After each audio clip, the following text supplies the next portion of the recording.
ஒரு கிளாஸ்னு இருந்தால் ரொம்ப நல்லா படிக்கிற பசங்க ஒரு 10, 15, 20% ஆளுங்க மேலே இருப்பாங்கங்க.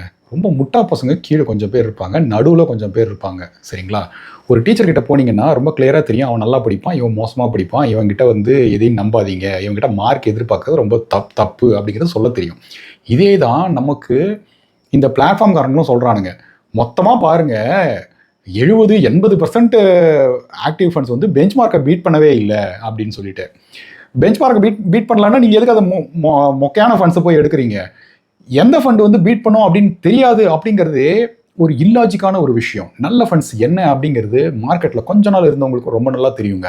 இதில் என்ன பண்ணுறாங்கன்னா, நாலேஜ் இருக்கிறவங்களும் பிளாட்ஃபார்முக்கு வந்து சப்போர்ட் பண்ணிக்கிட்டு இப்போ என்ன பண்ணுறாங்கன்னா, தன்னோட போர்ட்ஃபோலியோவில் ஆக்டிவ் ஃபண்ட்ஸ் வைக்கிறாங்க, பிஎம்எஸ் வைக்கிறாங்க, ஸ்டாக்ஸ் வாங்குறாங்க, எல்லாம் பண்ணுறாங்க. ஆனால் வந்து ஜனங்கிட்ட தூக்கி போய் கொடுக்குறது என்ன? ஒரு ரொம்ப சராசரியான இண்டெக்ஸ் ஃபண்டு. இதனால் என்ன தெரியுமா ஆகுது? நிறைய பேர் போர்ட்ஃபோலியோவில் இண்டெக்ஸ் ஃபண்டு வாங்கி வைக்கிறாங்க, இடிஎஃப்ஸ் வாங்கி வைக்கிறாங்க. இன்னொரு பக்கம் என்ன பண்ணுறாங்கன்னா, சரி இதுதான் போதும் இல்லை, யாராலையும் பீட் பண்ண முடியாது இல்லை, இவங்க என்ன பண்ணுறாங்கன்னா இந்த பக்கம் ஸ்டாக்ஸ் வாங்கி வைக்கிறது. அதான் எல்லாரும் ஏன்டா பெரிய ஃபண்ட் மேனேஜரே வாங்கலையப்பா, நீ ஏன்டா வாங்கி வச்சுக்கிற அப்படின்னு கேட்டால் வாங்குறாங்க. ஏன்னா இது வந்து ஒரு சைக்காலஜி.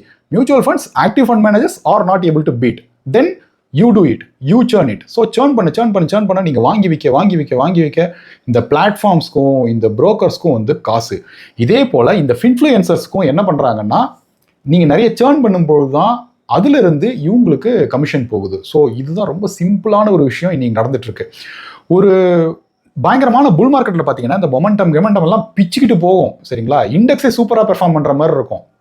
ஆனால் எப்போ இந்த மாதிரி சைட்வேஸ் மார்க்கெட்டோ கீழே இறங்குதோ அப்போ தான் உங்களுக்கு வந்து ஆக்டிவ் ஃபண்ட்ஸ் எவ்வளோ முக்கியம் அப்படிங்கிறது தெரியும்.